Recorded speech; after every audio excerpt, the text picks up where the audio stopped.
안녕하세요. 고요사 북클럽입니다. 오늘 읽을 책은 전경린 작가님의 바다엔 젖은 가방에 떠다닌다입니다. 전경린 작가님은 1995년 동아일보 신춘문예를 통해 등단했습니다. 전경린 소설의 특징은 강렬한 이미지에 있다고 합니다. 특유의 여성적이고 섬세한 문체가 돋보입니다. 대한민국에서 연애 소설을 가장 잘 쓰는 작가라고 부르기도 합니다. 그만큼 사랑에 대한 감정을 정확하게 캐치해서 불씨를 천천히 키우듯 강렬하게 묘사합니다. 한국일보 문학상, 문학동네 소설상, 21세기 문학상, 이상 문학상 등을 수상한 바 있습니다. 이 소설은 39세 독신인 주인공의 연애와 결혼 이야기입니다. 섹시한 매력을 가지고 있는 화련과 순진하기만 한 공학 여자. 그럼 그의 이야기 속으로 들어가 보겠습니다. 구독과 좋아요 부탁드립니다. 편안한 시간 되세요. 바다엔 젖은 가방들이 떠다닌다. 전경린. 꽃과 연애에 빠진 적이 있었다. 마르코 폴로라는 이름의 꽃이었다. 아마도 나리과의 꽃일 것이다. 색깔은 유백색이었고 통꽃으로 꽃잎 모양은 백합과 비슷했다. 그리고 촉감은 굳이 말하자면 여자의 속살과 거의 같았다. 여자의 속살을 꽃잎처럼 그렇게 얇게 떠낸다면 말이다. 길고 투명한 꽃술들이 꽃잎 중앙에서 흔들렸고 그 꽃술들 가장자리에 은 분홍색의 애교점들이 해픈 여자의 웃음소리처럼 난만하게 흩어져 있던 꽃. 나는 매주 화요일에 단골 가게에 들러 늘 13송이의 마르코 폴로를 샀다. 마르코 폴로는 값비싼 꽃인데다 보통의 꽃집에서는 볼 수 없는 귀한 꽃이어서 어쩌다 단골집이 문을 닫은 날은 10군데쯤의 꽃 가게를 찾아 헤매야 했다. 하루하루 꽃잎이 벌어지는 것을 보기 위해 꼭 닫힌 꽃들을 고르곤 했다. 퇴근해 현관에 들어서면 내가 오지 않아 하루 종일 애 태우기라도 한 듯 빈집을 꽃향기로 가득 채워넣고 일제히 문 쪽으로 얼굴을 돌리고 있다가 나와 눈을 맞추던 꽃. 아침에 눈을 뜨면 내 잠속의 꿈이 근심스럽다는 듯 밤새 꽃잎을 조금 더 벌린 모습으로 일제히 나를 내려다보고 있던 꽃. 침대에서 빠져나오면 화병을 끌어안고 화장실로 갔고 볼일을 볼 동안 무릎 위에 올려놓았었다. 때론 너무 끌어안아 꽃잎이 이질러지기도 했지만 세수할 땐 물론 세면기 곁에 두었고 아침 식사를 준비할 땐 화병을 싱크대 위에 올려놓았으며 어느 화요일날 단골 가게의 주인은 더 이상 마르코 폴로는 오지 않는다고 말했다. 국내 판매가 신통치 않아 전량을 일본으로 수출하게 되었다는 것이다. 남쪽 지방의 어느 화훼 단지에 가면 볼 수는 있을 거라고 했다. 한동안은 단념하지 못하고 낯선 꽃집들을 기웃거리기도 했고 휴가를 받으면 남쪽 지방의 화훼 단지를 찾겠다는 계획도 세웠다. 하지만 막상 휴가 때는 번번이 다른 일이 생겼고 그 후로 다시는 마르코 폴로를 볼 수 없었다. 그렇게 해서 꼬박 1년 동안 계속된 연애는 끝이 났고 시간은 마구 흘러갔고 어느 사이 나는 예전처럼 향기도 없고 시선도 없는 빈집에 익숙해졌다. 그 이후로 2년이 흘러갔다. 아무것도 사랑하지 않은 2년이었다. 간혹 선을 보았고 화요일과 목요일엔 수영을 했고 일요일에는 조깅을 하고 대청소를 했다. 다른 독신자들과 달리 나에겐 근본적인 우울증 같은 건 없다. 대체로 나는 평화롭고 건전하고 부지런하다. 나는 나 자신의 본질에 대해 회의하지 않고 내가 선택한 것들이 가져온 결과에 대해 후회하지도 않는다. 알코올 중독 증세도 없고 밤마다 여자를 찾아 헤매는 나방병도 없으며 마약도 하지 않고 도박에도 빠지지 않았다. 빚도 지지 않았고 위험이나 위궤양도 앓지 않았고 성병도 걸리지 않았다. 저녁 식사는 시간에 맞추어 집에서 직접 해먹고 친구는 금요일에만 만나고 집안과 목욕탕과 차 안은 똑같이 잘 청소되어 있다. 물론 청결한 생활이 저절로 되어지는 것은 아니다. 집안에 들어서면 나는 늘 깨끗한 걸레를 곁에 두고 바닥에 실오라기 하나나 얼룩 한 점도 보이는 대로 닦고 목욕탕 거울에 비누나 치약 거품이 튄 것이 보이면 즉시 닦아내며 음식을 꺼내거나 넣을 때도 한 손엔 행주를 들고 냉장고 속을 닦는다. 하지만 이렇게 꼼꼼한 낙천주의자인 나로서도 매달 찾아오는 25%의 고통은 어쩔 수가 없다. 마치 여자들이 생리하는 것처럼 어김없이 찾아드는 고통. 그것은 75%에 비해 관대할 정도로 짧지만 그러나 내 생활 전체를 압도하는 고통이어서 심도로 따지면 75%와 거의 맞먹는다. 앞에서도 말했듯이 나는 낙천주의자이다. 나는 10가지 중 한 가지만 좋아도 9가지 고통을 괴념치 않고 한 가지만을 선택적으로 즐긴다. 고통에 대해 괴념치 않으면 최소한 감정적이 되지는 않는다. 단지 불편할 뿐이다. 삶을 점점 건조하게 만들어 가는 것. 건조하면 적어도 자멸하진 않으니까. 이런 작전으로 25%의 압도적인 고통을 조금씩 줄여가고 있다. 24%로, 23%로, 22%로 말이다. 그러나 여자가 없는 건 상상 이상으로 괴로운 일이다. 배출 욕구를 못 이겨 자위 행위를 하는 짓은 한 해 한 해 나이 들수록 스스로에게 민망하기 짝이 없다. 여자들이란 왜 없을 때는 한 명도 없고 있기 시작하면 한꺼번에 줄을 지어 오는 건가. 내가 아직 독신인 이후에는 이런 시스템적 장애도 있었다. 없을 때는 없기 때문에 결정할 수 없고 여럿일 때는 여럿이기 때문에 결정할 이유가 없는 것이다. 주위에서 여자를 소개해 주지 않은 건 아니었다. 그들은 한시바삐 나를 제도권 안으로 넣기 위해 애써왔다.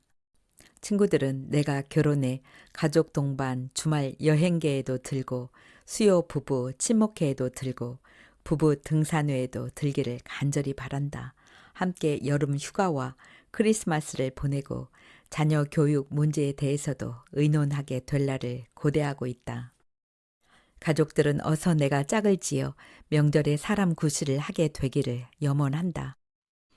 회사 사장도 내가 아내를 얻어야 더 신뢰할 수 있다고 말하고 아파트의 맞은편 집에 사는 아주머니도 앞집에 당연히 들어와야 할 말 친구가 비어 있으니 재수없어 한다. 이번 주에도 선이 한 건 들어와 있다. 상대편은 내 친구 박의 친구인 조의 처제의 친구라고 한다. 내가 선을 보는 날은 언제나 금요일이다. 오늘은 목요일. 이제 선을 본다고 해서 머리를 자르거나 새로운 색깔의 셔츠를 사입거나 향수를 바르지는 않는다. 퇴근길에 공항에 들렀다. 나의 오늘 밤 계획은 집에서 저녁을 먹고 축구 경기를 보는 것이었는데 공항에서 일하는 여자에게서 전화가 왔다. 여자는 자기도 축구를 보겠다며 데리러 와달라고 했다. 나는 여자가 공항에서 어떤 일을 한다고 했는지 까맣게 잊어버렸다. 항공회사의 유니폼을 입고 창구에서 티켓 발매하는 일을 하는지도 모른다. 아니면 검역 일을 할 수도 있고 세관일 혹은 그 외 출입국 업무를 할 수도 있다. 혹은 간이 매점에서 샌드위치를 파는 웨이트리스거나 선물 가게의 점원인지도 모르겠다.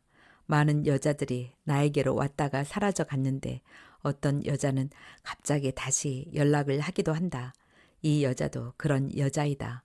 내가 도착했을 때 여자는 국제선 청사 앞에 나와 있었다. 내가 밥을 하고 미역국을 끓이고 감자 껍질을 벗겨 고기와 볶는 동안 공항 여자는 식탁에 앉아 지나간 잡지를 본다. 아, 이건 겨울 바다예요. 난 겨울 바다에 한 번도 가본 적이 없어요. 31살인 공항 여자는 반찬도 만들 줄 모르고 온천에 가본 적도 없고 섹스를 해본 적도 없다고 한다. 어쩌면 첫 키스도. 겨울 바다에 가본 적이 없다니 그녀는 아직도 순결한 처녀일 것 같다. 난 낡아 빠지고 질긴 순결에는 관심이 없다. 부담스럽기도 하고 청승맞기도 하고 좀 역겹기도 하다. 아직 순결한 여자는 31살이 되도록 무엇을 했을까? 꼭 보통의 여자애들처럼 살았어요. 그 애들처럼 학교에 다녔고 직장에 다녔죠. 표면적으로는 나도 영화를 보러 갔고 간혹 미팅도 했고 계절이 바뀌면 옷을 사러 다니기도 했고 조금도 지지 않고 수다도 떨었어요. 그런데 다른 애들은 언제 그런 일을 하는지 모르겠어요. 그런 일은 아무도 보지 않는 곳에서 비밀스럽게 이루어지거든요. 반찬 만드는 것도? 물론이죠. 난 친구들이 반찬 만드는 걸 본 적이 없는걸요.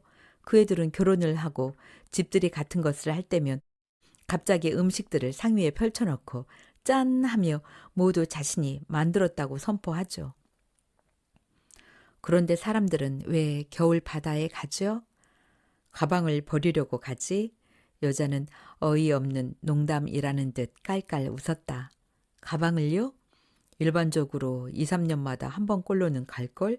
그게 아니면 20년, 30년 만에 한 번 꼴인가? 어쨌든 살다 보면 버려야 할 가방이란 게 생기게 마련이거든. 여자는 약간 심각한 표정으로 고개를 갸우뚱했다. 저녁을 먹고 여자에게 설거지를 시켰다. 그래야 공평하니까. 나는 식탁에 앉아 지나간 잡지를 본다. 겨울 바다도 본다. 겨울 바다 따위는 20살에 몇 년 동안 거의 해마다 갔었다. 불을 먹은 사내처럼 펄펄 뛰어오르는 친구 놈들과 그리고 그렇고 그런 여자애와의 최초의 밤들과 마지막 밤들을 위해 그리고 더 나이가 들어서도 가게 되는 수가 있다. 소용없는 기억들로 가득 찬 낡은 가방을 버리기 위해 설거지조차 서툰 여자는 결국 요리 접시 하나를 깨고 만다. 축구 경기를 보는 동안 여자는 거실 구석 자리에 박혀 배 한 조각을 오래오래 씹으며 말 한마디 없이 앉아있다. 나 역시 뭐라고 할 말이 떠오르지 않는다. 역시 코드가 맞지 않는 여자다. 나는 아직 내가 독신인 것에 안도감을 느낀다. 나는 축구 경기가 끝나자마자 서둘러 여자를 집까지 태워다 준다. 내 나이는 39, 작은 광고 회사에 나가고 있다. 한때는 큰 광고 회사에서 감각적인 카피라이터로 이름을 날리기도 했지만 독립했다가 IMF를 만나 겨우 1년 만에 얼마 안 되는 재산을 날리고 선배가 경영하는 작은 회사로 다시 기어들었다. 남은 거라곤 전세든 24평 아파트와 아직 할부가 다 끝나지 않은 자동차가 있을 뿐이다. 카피에 대한 나의 태도도 그 사이에 많이 달라졌다. 이젠 공연히 제품의 구매 의욕을 자극하는 경쟁적이고 공격적이고 과대 포장적인 카피가 아니라 제품을 가장 쉽고 간단하게 설명하는 성실한 카피가 최고의 카피라고 생각한다. 요즘은 한 중소기업의 등산화 매뉴얼을 제작하고 있다. 재질에서부터 인체 공학까지 마치 고급 물리화학을 푸는 것 같다. 퇴근을 하고 곧장 약속 장소인 2층 커피숍으로 갔다. 몇 번 선을 본 적이 있는 장소이다. 마치 호텔 룸처럼 개인적인 취향과 감상이 제거된 곳이어서 이런 일을 하기에 적합하다. 수없이 무산된다 해도 각자의 기억 속에 실패의 미미한 자국조차 남기지 않을 곳. 여자는 피부가 거무스름하고 조그맣다. 얼굴빛이 약간 추워 보이고 고개를 숙이고 앉은 자세가 숨기는 것이 있는 듯 비밀스러워 보인다. 작은 은행의 전산과에 6년 동안 다니고 있고 나이는 30살, 이름은 화련이라는 여자이다. 나는 다가가 인사를 하고 앉으면서 첫인상이 별로라고 생각한다. 카피 일을 하신다고요? 재미있으세요? 인사를 나누자마자 여자가 냉큼 물었다. 낮고 까끌거리는 음성, 위벽을 훑는 듯 자극적이었다. 뭐 요즘 싸다는 것이 가장 좋은 카피죠. 기교를 부릴 게 없으니 전만큼 재미는 없어요. 하지만 재미없는 카피의 묘미를 느끼는 중이죠. 할만해요. 은행에서 전산일을 하신다고 들었습니다. 그 일은 지루하진 않나요? 지루해요. 여자는 탄력 있게 받아 넘기고는 나를 물끄러미 쳐다보았다. 눈빛이 막막하고 언뜻 퇴폐적인 느낌까지 든다. 나는 양해를 구하고 담배를 피워 물었다. 결혼하면 직장은 계속 다니실 건가요? 어느 쪽을 원하세요? 결혼하면 아내가 집에 있기를 원하는 쪽인가요? 여자는 맞벌이 부부와 여성의 지위 같은 제목의 앙케트 조사원처럼 객관적인 표정을 짓고 약간 지친 태도로 대답해 줄 것을 요구했다. 갑자기 건조하고 깔끄러운 음색이 매력적으로 느껴졌다. 나의 돌연한 심적 변화 때문에 당혹스러웠다. 뭔가 여자의 마음에 드는 쪽의 대답을 하고 싶어졌다. 아닙니다. 적어도 당분간은. 나로서는 깊이 생각해 본 바도 없고 꼭 이래야 한다고 정한 바도 없었지만 적어도 아이가 없는 신혼엔 직장에 있는 아내가 더 나을 것 같았다. 꽃도 아닌데 누군가 하루 종일 집에서 나를 기다리는 생활은 답답할 것 같다.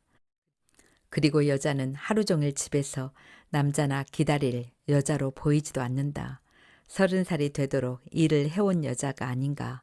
그리고 경제적인 형편도 지금으로서는 한 여자를 집에 가두어 놓고 만족시킬 수 있을 만큼 넉넉하지 않다. 대답을 머뭇거리며 담뱃불을 비벼 끄고 문득 고개를 치켜들다가 두 개의 테이블 너머 대각선 쪽에 혼자 앉아있는 남자와 눈이 마주쳤다.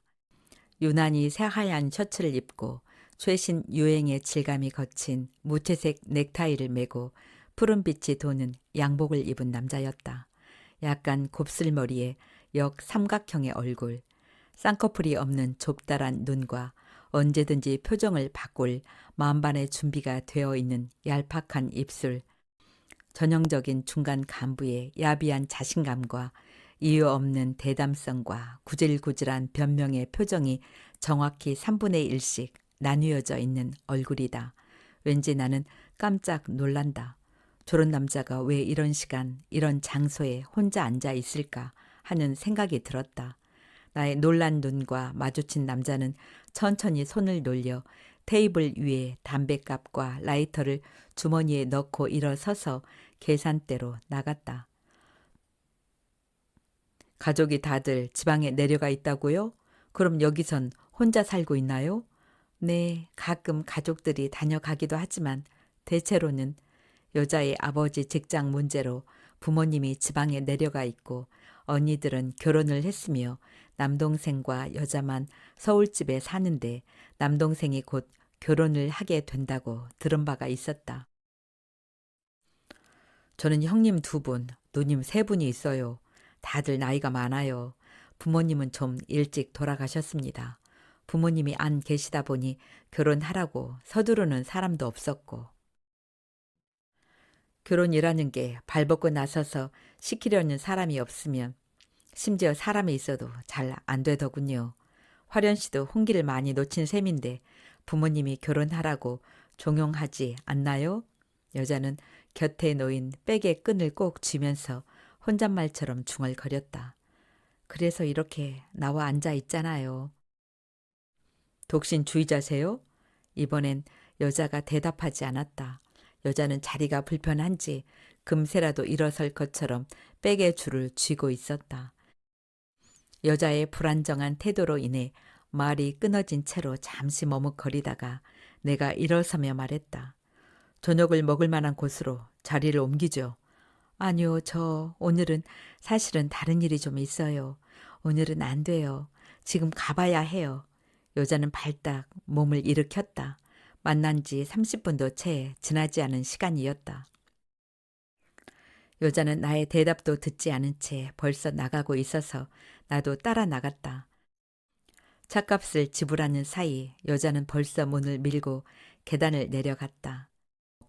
기다려요. 내가 차를 태워줄게요. 잔돈을 지갑에 넣고 뒤따라 계단을 뛰어내려갔다. 거리에는 행인도 거의 없이 한산했다. 그런데 어디에도 재색 스커트를 입고 긴 머리를 내린 여자의 모습은 없다. 그토록 짧은 시간에 감쪽같이 사라져 버린 것이다. 다른 건물로 들어가 버린 것인가? 나는 영문을 알 수 없는 얼굴로 거리에 우두커니 서 있었다. 다음 날 뜻밖의 전화가 왔다. 화련이었다. 어제 미안했어요. 급한 일이 있었어요. 오늘 다시 봐도 될까요? 침울하고 단정하고 여전히 깔끄러운 음성이었다. 그 음성을 듣고 있으니 이 변덕스럽고 불안정한 여자와 깊이 연루되겠구나 하는 생각이 들었다. 좋아요. 그런데 오늘도 30분인가요? 우리 저녁 먹어요. 맛있고 편안한 집에서 천천히요. 그녀는 천천히를 강조하면서 마치 잘 아는 사이처럼 다정하게 말했다. 그날 화련은 저녁을 먹은 후 나의 아파트로 차를 마시러 왔다. 저녁을 먹으면서 괜찮은 여자라는 생각이 들었다. 키가 작기는 하지만 피부가 탄력 있어 보이고 성격이 직설적일 것 같아 느낌이 좋았다. 전날과 달리 아주 짧은 스커트를 입었는데 키에 비해 다리가 길고 매끈했다. 한쪽 눈을 찡그리고 윗 입술을 뒤집으며 웃는 모양이 약간 해퍼 보이기는 하지만 타고난 천성일 수도 있다. 그리고 직장도 괜찮다. 한적한 뒷거리가 내려다 보이는 베란다 창밖에는 가을비가 내리기 시작했고 나는 갱스부르크의 CD를 선택했다. 담배 연기가 자욱하게 밴 편안하고 퇴폐적이고 감각적이고 허무한 음악 속에서 우리는 당연한 것처럼 섹스를 시작했다. 놀라운 섹스였다. 특별히 건강하고 촉촉하고 예민한 질감을 가진 여자라는 점만으로는 부족한 무엇이 있었다. 세 번째로 섹스를 한 뒤 나는 거의 가사 상태의 행복감 속에서 불현듯 화련에게 현재 진행 중인 남자가 있을 수 있다는 생각이 들었다. 그렇지 않고는 그런 기교와 자연스러움과 민감한 포용력을 갖기란 불가능한 일이다. 밤 2시에 화련은 냉장고를 뒤져 미역과 오이와 양파만으로 새콤하고 칼로리도 없는 냉채를 만들어냈다. 포도주를 한 잔 마신 뒤 화련은 집으로 돌아가겠다고 했다. 그대로 편안하게 잠을 자고 바로 출근을 하라고 말렸지만 막무가내였다. 하는 수 없이 50분이나 걸려 화련을 태워주었다. 화련의 집은 주홍색 기와 지붕과 미색 벽을 가진 똑같은 모양의 집들이 30채쯤 모여있는 연립주택 구역 내의 한 집이었다. 화련은 열쇠로 문을 딴 뒤 뒤돌아보고 짧게 손을 흔든 뒤 재빠르게 들어가 버렸다. 문이 잠기자 화련의 집은 옆집과 앞집과 뒷집과 똑같아졌다. 철책 담장 사이로 보이는 아직 꽃이 피어있는 가을 장미들과 물들기 시작한 은행나무들까지도 다음에 찾으려 해도 절대로 알 수 없을 것 같았다. 세 번째 화련을 발에다 주고 돌아오던 날 나는 의심과 불안과 흥분이 뒤섞인 곤혹한 심정으로 화련과의 결혼에 대해 생각해 보았다. 나는 이제 한결같고 따스하고 잔잔한 풍경화 같은 결혼을 꿈꾼다. 세월만 흘러갈 뿐 더 이상 변화하지는 않을 그런 생. 모험도 없고 혼란도 없고 걱정도 없고 실패도 없고 갈등도 없고 이별도 없는 나머지 인생은 정말 그러기를 바란다. 한 여자가 오직 나만을 알고 나도 오직 한 여자만을 사랑하는 진짜 결혼. 하지만 화련은 약간 수상쩍은 여자이다. 화련 같은 여자는 이미 섹스의 카타르시스를 아는 여자이고 한 남자만으론 만족하지 않을 것만 같다. 결혼하기엔 오히려 공항 여자가 더 안전할지 모른다. 결혼이란 어차피 질이 멸렬하게 계속되는 생활이고 살다 보면 결국 요리도 섹스도 겨울 바다에 떠다니는 가방들도 알게 될 테니까. 그러나 공항 여자와 평생을 살아야 한다는 걸 생각하면 그건 치명적인 결함이 있는 풍경이 될 것 같다. 크리스마스 카드 그림에 흰눈이 없는 것처럼, 마을의 저녁 그림에 연기가 피어오르지 않는 것처럼, 바다의 새벽 그림에 안개가 없는 것처럼, 하긴 화려는 반대로 온 세상으로부터 고립시킬 흰눈이고 눈을 못 뜰 만큼 매운 연기이고 생을 온통 축축하게 휘감을 안개 같은 여자이다. 그녀에겐 크리스마스나 마을의 저녁이나 새벽 바다 같은 배경 따윈 기대할 수 없을지도 모른다. 늘 그렇듯이 한 남자의 세상엔 꼭 두 가지 타입의 여자만이 존재한다. 공항 여자들이나 화련들. 내 욕망은 결혼에 대한 설계를 대폭 수정하며 어차피 한 여자하고만 살아야 한다면 좀 위험하더라도 화련 쪽을 선택하고 싶어 한다. 화련이라면 꽉 끌어안고 아주 깊은 물속이라도 숨도 쉬지 않고 견딜 수 있을 것 같다. 화련을 만난 지 일주일이 지나 다시 금요일이었다. 우리는 그 주를 온통 함께 보냈다. 나는 화련을 만나기 위해 약속 장소로 가던 중에 줄을 이어선 화원 거리에서 갑자기 차를 갓길로 빼내고 멈추었다. 그리고 한 화원으로 불쑥 들어가 마르코 폴로가 있는지 물었다. 주인은 그런 곳 모른다며 고개를 저었다. 나는 그 다음 집에도 들어가 보았고 그 다음 집에도 들어가서 물었다. 마르코 폴로 있나요? 네 번째 화원을 들어서서 분갈이를 하는 화원 주인의 널찍한 등을 보았을 때 나는 커다란 넝쿨잎들이 새파랗게 자라나는 퀴퀴하고 축축한 습기 속에서 깨달았다. 아, 내가 사랑에 빠졌구나. 나는 화련과 꼭 결혼하고 싶었다.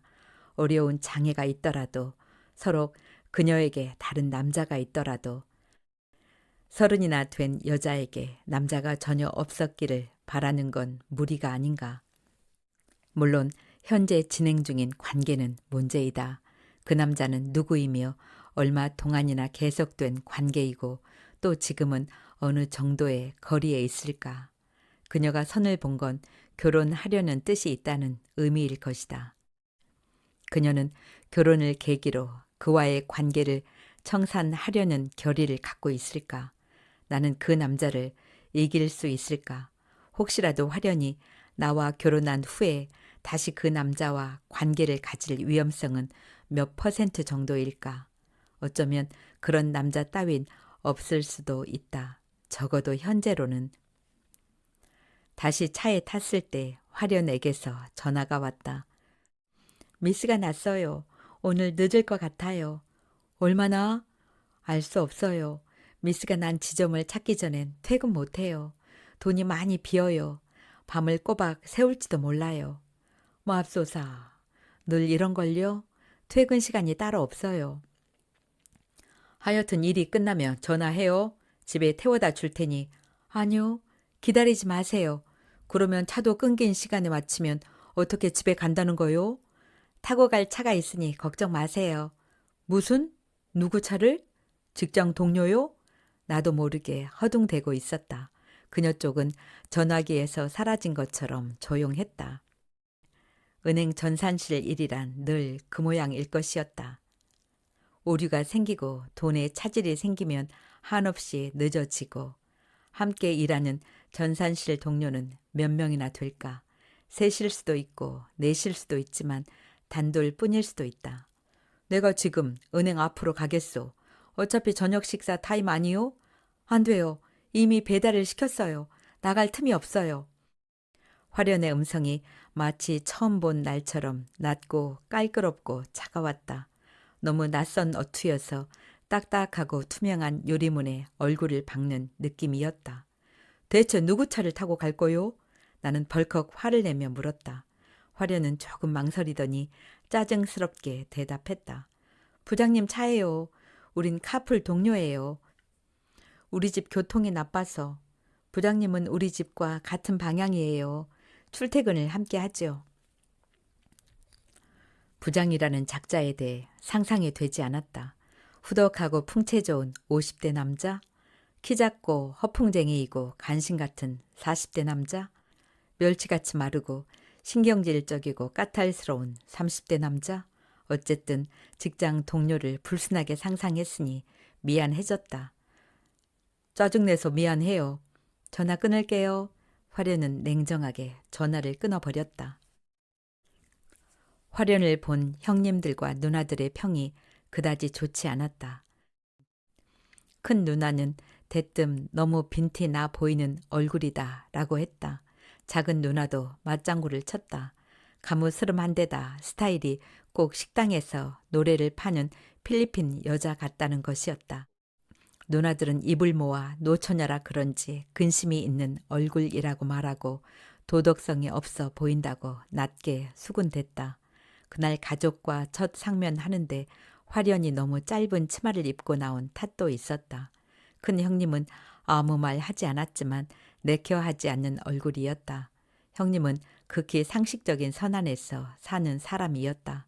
그러나 가족들 모두 39인 내가 40이 되기 직전에 여자를 가족에게 선보인 이례적인 일에 대해 기본적으로 감동하고 있었기 때문에 더 이상 감정적인 내색을 하지는 않았다. 하지만 가족들이 준 점수는 40점이 채 못돼 보였다. 그에 비해 화련의 가족이 나에 대해 보여준 반응은 뜻밖이었다.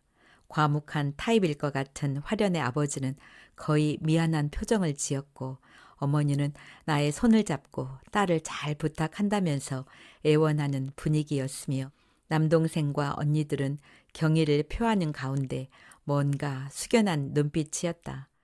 불치의 병에 걸린 처녀나 탑에 갇혀 잠든 처녀를 구해주는 것 같은 어리둥절한 기분이었다.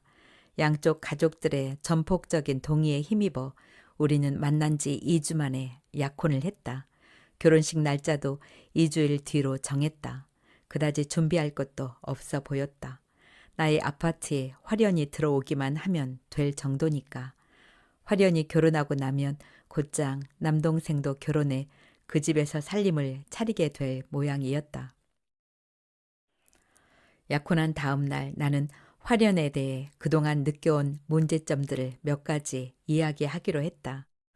커플, 그거 이제 하지 말아요. 아무리 늦게 맞춰도 내가 집까지 태워줄게. 아침에는요? 화련이 갑자기 눈썹을 곤두세우고 노려보듯이 두 눈을 똑바로 떴다. 아침엔 버스를 타요. 안 돼요. 지각하게 돼요. 조금만 더 일찍 나오면 되잖아요. 못해요. 아무리 직장 동료지만 약혼까지 한 여자가 늦은 밤에 함께 차를 타는 거 이상하지 않아요? 뭐가 이상하다고 그래요? 부모님 승낙하에 5년째 계속 카풀을 하고 있는데 나는 좀 놀랐다. 5년이라니. 그러면 언제까지 계속 하겠다는 거요? 결혼해서도? 화련은 조금 당황하는 듯 하더니 말머리를 돌렸다. 그런 건 중요한 게 아니죠. 전 제가 살던 집 가까이서 신혼 생활을 하고 싶어요. 이사를 하자는 거요? 집이라고 해도 부모님도 안 계시는데 무슨 의미가 있다고 그래요? 제겐 익숙한 곳이니까요. 진담이요? 진담이에요. 나는 어이가 없는 얼굴로 화련을 쳐다보았다. 내가 이사를 못한다면? 화련은 대답하지 않고 창가로 고개를 돌렸다. 금세라도 그동안의 진행을 무산시키고 난 모르는 얼굴로 돌아가겠다는 듯한 묘한 결의와 비밀스러운 오만이 엿보이는 무례한 얼굴이었다. 문득 카풀제를 한다는 부장이란 작자가 의심스러워졌다. 5년이나 함께 했다니. 설마 결혼한 뒤에도 부장이라는 사람 차를 타고 출퇴근을 하겠다는 말은 아니겠지? 왜 안 돼요? 속 눈썹을 파르르 떨며 흥분한 건 오히려 그녀였고 나는 울음이라도 터뜨릴 것 같은 얼굴이 되었다. 그렇게 어렵게 출퇴근을 해야 한다면 차라리 직장을 그만두어요. 왜 이렇게 간섭이 심해요? 그건 나의 일이에요. 자리에서 벌떡 일어선 건 그녀였다. 나는 길거리에서 화가 나서 걷고 있는 화련을 붙잡아 간신히 집으로 데리고 갔다. 그날 밤 화련은 열 손가락을 활짝 펴고 척추를 쓸어내리면서 속삭였다. 그녀의 입술과 혀가 내 귓속을 파고들었다. 나는 소름이 끼쳐 아득해졌다. 삶이 갑자기 많이 변하는 게 싫어서 그래요. 이해할 수 있잖아요. 나는 그저 응응 할 수밖에 없었다. 누군가 두 사람 중 한 사람이 이사를 해야 하는 거예요. 당신이 우리 동네로 와주어요. 응? 이사할 수 있죠. 화련히 갈비뼈에 이빨이 부딪히도록 깊숙이 나의 가슴을 깨물었다. 나는 그녀의 조그마하고 단단한 등을 꽉 끌어안으며 또 했다. 약혼했다고 갑자기 간섭하는 거 싫어요. 결혼해서도 마찬가지고. 화련은 나의 것에 피임을 씌우고 입을 맞추었다. 섹스가 끝난 후 땀에 젖은 화련의 앞머리를 넘겨주고 손바닥으로 드러난 이마에 땀을 닦아줄 때면 우리 사이엔 아무것도 문제될 것이 없어진다. 음악도 끝나고 땀 냄새와 분비물의 냄새가 뒤섞인 가운데 필립 모리스 한 개비를 둘이서 나누어 피우며 천천히 숨을 내쉬는 그 시간. 새처럼 몸속에 따뜻한 공기 주머니가 부풀어 오르는 것 같은 봄도 가을도 여름과 겨울도 없는 풍경 위에 떠있는 기분. 세상에서 그보다 더 아름다운 때는 없을 것이다. 나는 그 시간을 위해 여자를 그리워하고 여자에게 호소하고 여자에게 달려든다. 그리고 결혼이란 그 아름다운 풍경에 약속이어야 한다고 생각한다. 갱스 부르그와 필립 모리스 그리고 화련. 내 생은 완벽해지고 있는 것 같았다. 나는 화련히 무엇보다 섹스를 잘하는 점이 좋았다. 그건 정말로 중요한 장점인 것이다. 그날도 화련은 자정이 넘은 시간에 집에 가야 한다고 옷을 입었다. 먼 곳에서 마음을 쓸 부모님 때문이거나 남동생 눈치를 보느라 마지못해 하는 짓이거나 아니면 단순히 자기의 방에서만 잠이 오는 잠버릇이거나 간에 마음에 드는 행동이어서 나는 늘 그랬듯이 집까지 태워주었다. 나는 대문 앞에서 화련을 끌어안고 가볍게 입을 맞추었다. 대문 안으로 들어가기 전에 화련은 활짝 웃으며 손을 반짝 들었다가 내렸다. 도로를 달리다가 30분쯤 뒤에 화련히 몸을 씻고 잠자리에 들 무렵에 맞추어 나는 전화를 걸었다. 통화 중이었다. 화련과 남동생은 분명히 각자 전화를 가지고 있다고 했었다. 한 번 더 재발신을 눌렀다가 5분쯤 후에 다시 걸었다. 여전히 통화 중이었다. 이상한 일이었다. 수화기를 잘못 놓았는가? 며칠 전엔 이제 막 들어간 사람이 전화를 계속 받지 않는 일이 있었다. 3시까지 틈틈이 전화를 했던 나는 잠이 들어버렸었다. 다음날 화련은 모르겠다고 간단하게 말했다. 전화벨이 울린 적이 없었다고 했다. 이해가 되지 않는 일이었다. 나는 집에 도착하자마자 다시 전화를 걸었다. 통화 중이었다. 누구와 긴 통화를 하고 있는 것인가? 이상한 생각이 들었다. 샤워를 하고 다시 전화를 했을 때 2번 벨이 울리자 곧장 화련히 수화기를 들었다. 잠이 안 와요? 잠기라고는 전혀 없는 비음이 섞인 명랑한 음성이었다. 여보세요? 누구세요? 나는 전화를 끊어버렸다. 왜 그랬는지 논리적으로 설명할 수는 없다. 왠지 가슴이 뛰었고 전화를 끊어야만 할 것 같았다. 분명한 건 비음이 섞인 그 명랑한 음성이 섬뜩하도록 낯설었다는 것이다. 결혼식에 관해서도 화련과 나는 생각이 달랐다. 화련은 사촌 언니가 결혼식 이벤트 사업을 한다며 거기에 맡길 것을 제안했다. 나는 그런 상품화된 결혼은 싫다고 분명하게 맞섰다. 드레스와 턱시도를 입고 덕수궁 같은 곳에서 50여 쌍의 다른 커플들 사이에서 야외 촬영을 하고 혼잡한 결혼식장에서 국화빵 찍듯 찍어내는 결혼식을 치르고 먹을 거라고는 없는 피로연을 열고 우리나라 신혼부부로 10,000원인 비행기를 타고 우리나라 신혼부부로 10,000원인 외국섬 관광지와 호텔을 돌아다니는 일정이란 게 뻔했다. 나는 차라리 격식 없고 간소하고 자연스러운 결혼식과 개인적이고 은밀한 신혼여행을 원했다. 푸켓이든 괌이든 발리든 신혼여행지로는 다 싫었다. 이미 너무 많은 신혼부부들의 발자국으로 다른 곳이고 무엇보다 신혼여행이란 줄을 지어 구경 가는 게 아니지 않은가. 차라리 흑산도 같은 곳에서 3박 4일쯤 조용히 지내다가 오고 싶었다. 게다가 나는 화련히 몇 가지 수상적인 일들을 해명하지 않아 마침내 화가 난 상태였다. 누구와 통화했느냐니까? 화련은 또 그 이야기 나는 듯이 지겨운 내색을 했다. 왜 대답을 명확하게 안 해? 분명히 통화를 했잖아. 참 나쁜 취미가 있군요. 의심증 있는 사람처럼 왜 그렇게 간섭하고 캐묻고 그래요? 의심증? 이젠 아주 나를 환자 취급하려고 하는군. 어제 내가 전화 걸기 전에 통화한 사람이 누구냐고 묻는데 대답만 해주면 되잖아.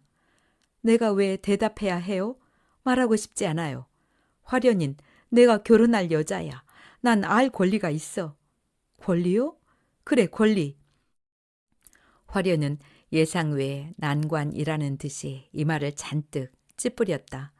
혹시 지금 사귀고 있는 사람 있어? 실은 첫날 밤부터 묻고 싶었던 질문이었다.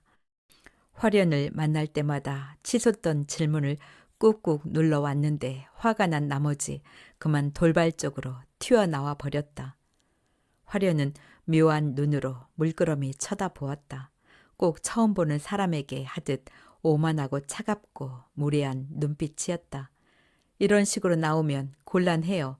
나로서는 무엇이 곤란하다는 것인지 알 수가 없었다. 난 나를 감시하려는 사람하고는 결혼 못해요. 오늘은 이만 가볼게요.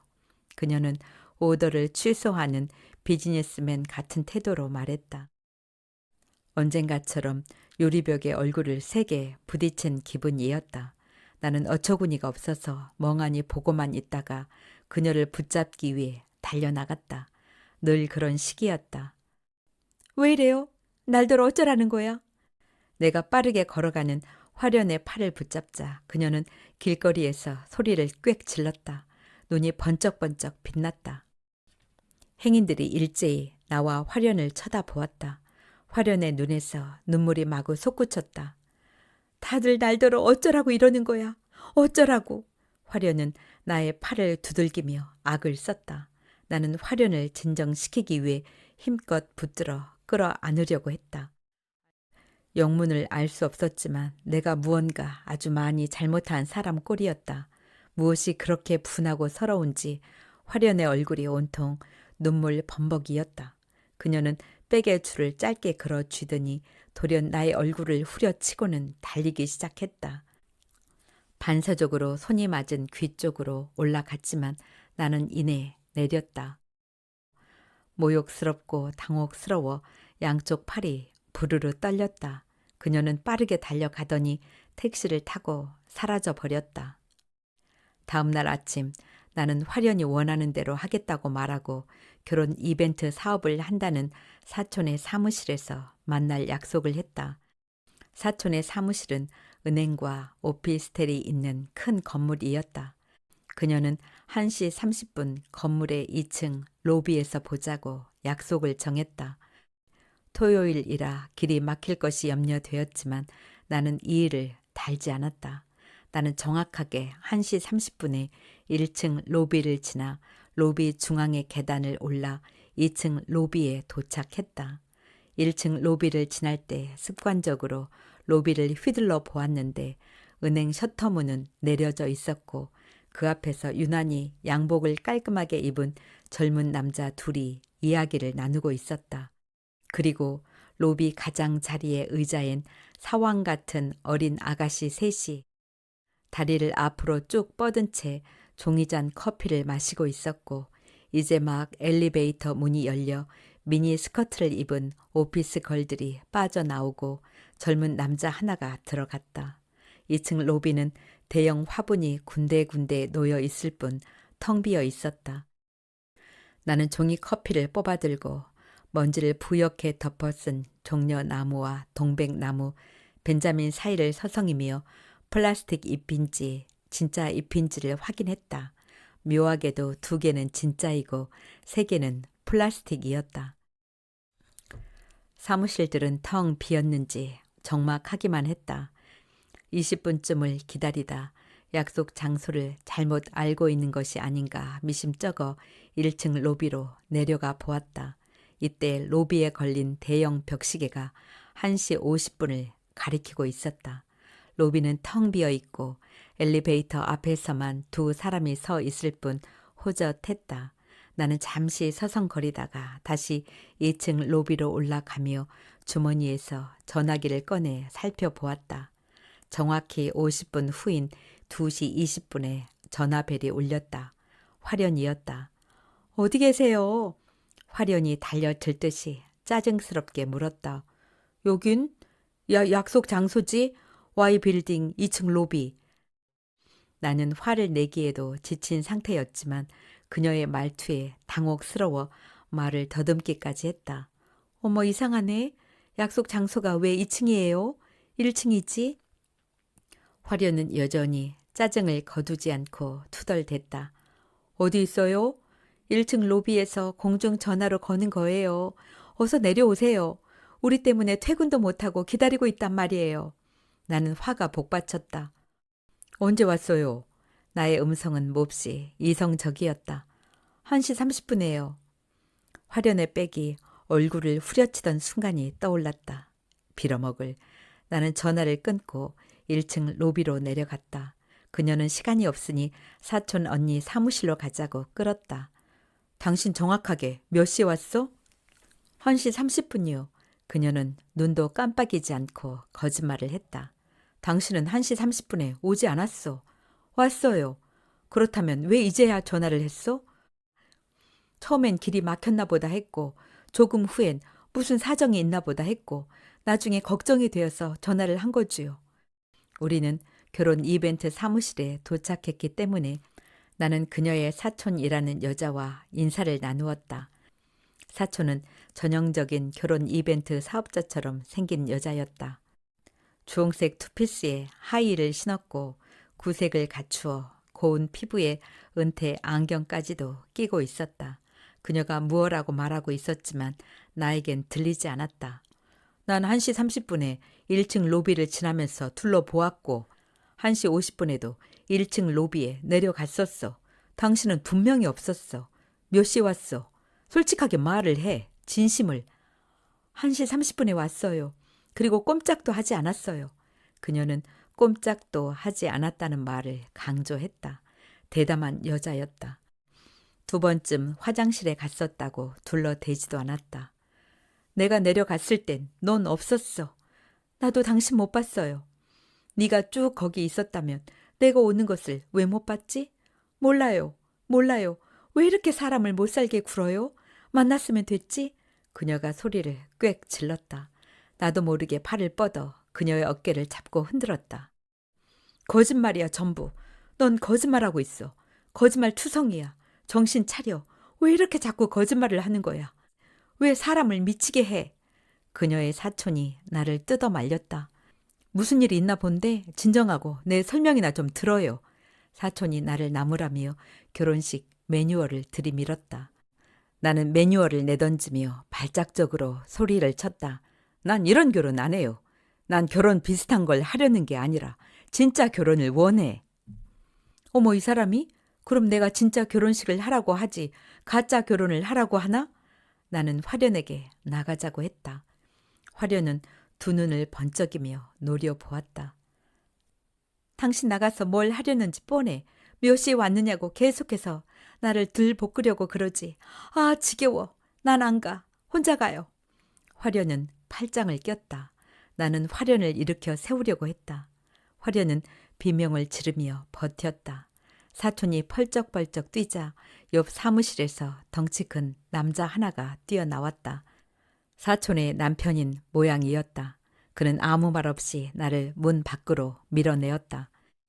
이번엔 나도 화를 참을 수 없어 닫히는 문을 발로 쾅 차버리고는 비상구 문을 열고 계단으로 내려갔다. 도대체 그 이벤트 사무실이 몇 층에 있었던가. 마른 먼지 냄새가 매캐한 계단을 나는 끝도 없이 내려갔다. 발소림의 울림이 몹시 길고 혼란스러워서 위층 어딘가에서 화련이 따라 내려오고 있는 것만 같아 몇 번이나 발을 멈추고 귀를 기울였다. 어리석게도 정말 나는 얼마나 어리석었던가. 그것도 모자라 나는 1층 로비의 엘리베이터 앞에서 한동안을 더 서성거렸었다. 다음 날 전화를 하자 화련은 끝났다고 했다. 두 번째 전화를 하자 다시는 통화할 일 없도록 하자고 말하고는 재빨리 끊었다. 늘 그런 식이었지만 이렇게 끝을 내겠다니 납득할 수가 없었다. 나는 다시 전화를 걸어 우린 결혼할 사이였는데 끝내더라도 마지막으로 만나서 이야기해야 하지 않겠느냐고 침착하게 말했다. 그녀는 냉담하게 거절했다. 그날 화련의 집 앞에서 밤 1시까지 기다렸다. 남동생도 들어오지 않았는지 그때까지 집엔 불이 한 번도 켜지지 않았다. 혹시나 하고 틈틈이 집으로 전화를 했지만 전화도 받지 않았다. 나중엔 내가 다른 사람 집 앞에서 화련을 기다리고 있는 것이 아닌가 의심스러워 주변을 휘둘러 보았다. 똑같이 생긴 연립주택들, 장미들은 이제 초겨울로 접어들었는데도 아직 피어있고 은행 나무들은 잎이 거의 다 져 있었다. 화련의 집인 건 틀림없었다. 다음 날 전화를 또 걸었다. 나는 꽤나 이성적으로 마지막이라도 좋으니 만나서 이야기하자고 말했지만 마음은 까맣게 타는 것만 같았다. 너 없이는 살고 싶지 않다고 말하고 싶은 것을 간신히 누르고 있었다. 그렇게 자주 다투었고 의심했고 화를 냈고 매일매일이 혼란스러웠는데도 불구하고 화련을 잃고 나면 살 이유가 없을 것 같은 공포에 빠졌다. 어째야겠다는 생각은 없었다. 단지 화련과 시간을 갖고 싶다는 의지 밖에는 나는 아직 그녀에 대해 아는 것이 아무것도 없었다. 다음 날 화련의 집 앞에서 자정까지 기다린 나는 귀가한 그녀를 붙들고 다투다시피 해 약속을 받아냈다. 토요일 오후 3시 우리가 처음 만났던 커피숍이었다. 화련은 이제 나를 무서워하는 것 같았다. 나는 그 점도 이해할 수가 없었다. 왜 나를 무서워하게 되었는지. 화련이 전처럼 먼저 와 있었다. 화련이 처음 보았을 때처럼 그 자리에 좀 추워 보이는 얼굴로 앉아 있는 것을 보자 결혼 이벤트 사무실에 갔던 날 어쩌면 정말로 화련이 1시 30분부터 1층 로비의 의자에 줄곧 앉아 있었을 수도 있었겠다는 생각이 들었다. 약속 장소도 2층 로비가 아니고 화련의 말대로 1층 로비였을 수도 있었다는 생각이 들었다. 그렇다면 나는 얼마나 미친놈인가. 화련과 마주 앉아 있으니 오히려 마음이 가라앉았다. 그녀도 얼굴이 더 어둡고 수척해 보였다. 나는 우선 이렇게 만나기 위해 그동안 무례하게 굴었던 점을 사과했다. 그녀는 무반응한 얼굴이었다. 가을이 다 지나가 버렸더군. 화련 씨를 만나는 사이에 그녀가 여전히 반응이 없었기에 나는 계속 말했다. 시간이 가는 줄도 몰랐어. 이렇게 몰두하기도 참 오랜만이야. 그동안 사실 화련 씨 믿지 못했어. 그건 지금 이 순간에도 마찬가지야. 저 바빠요. 화련은 첫날처럼 발딱 일어설 기세로 백의 끈을 꼭 쥐었다. 용건만 빨리 말하라는 뜻 같았다. 불쾌했지만 나는 여전히 침착하게 말했다. 그렇지만 화련 씨를 사랑해. 무슨 사정이 있는지 알고 싶어. 난 정말 화련 씨에게 남에게 말 못할 애인이 있다고 해도 화련 씨 마음만 확실하다면 결혼할 수 있어.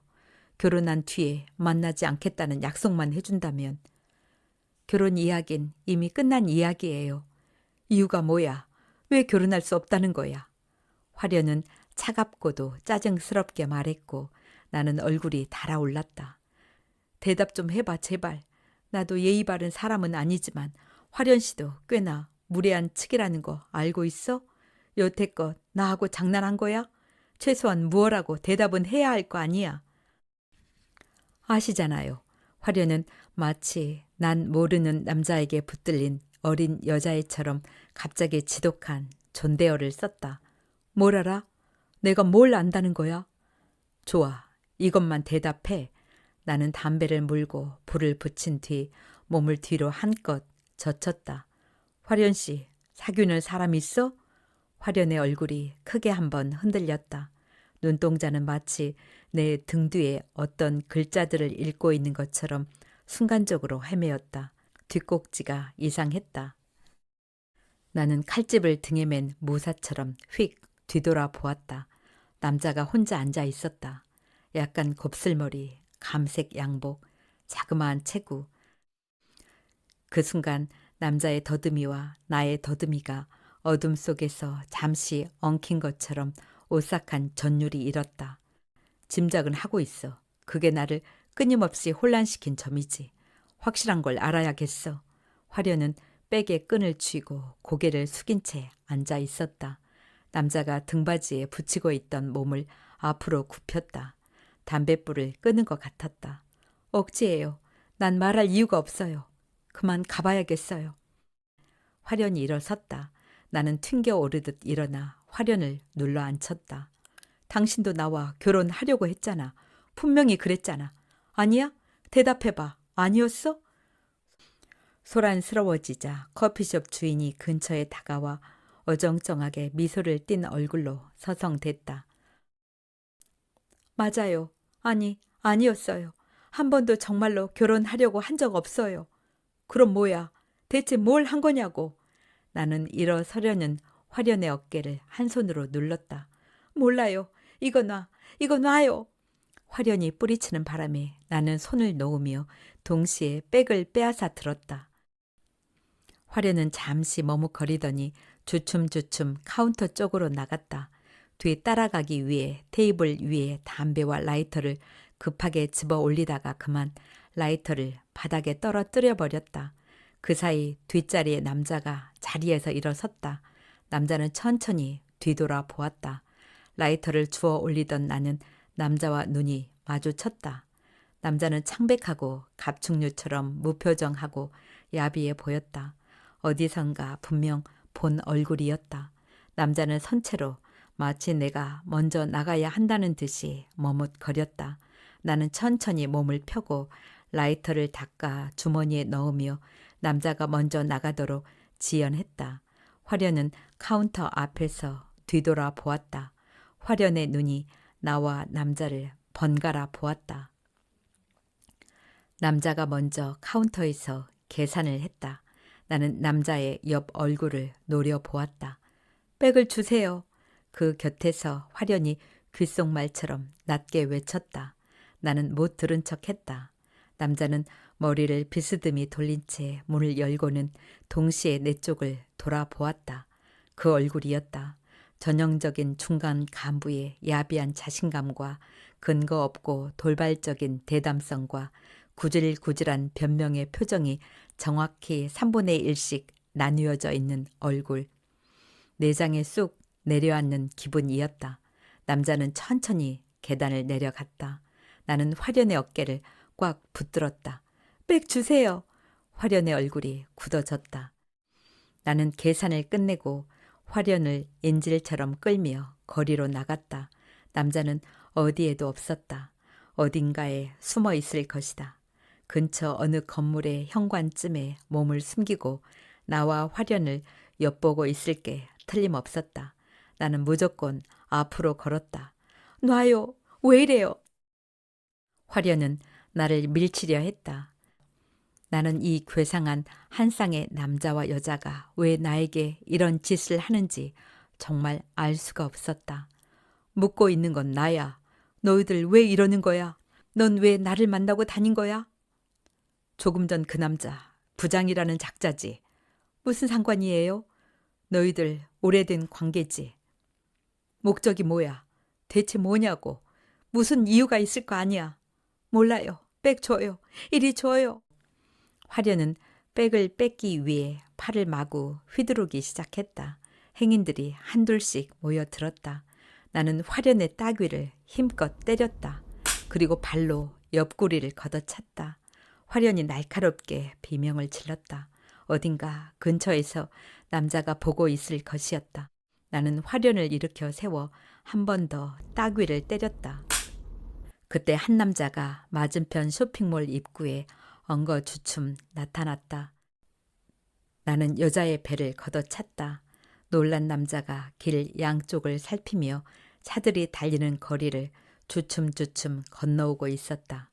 약간 곱슬머리에 역삼각형 얼굴, 흘겨보는 듯한 가느다란 눈, 감색 양복을 입은 남자. 그들이 만날 때면 늘 혼자 앉아 있었던 남자.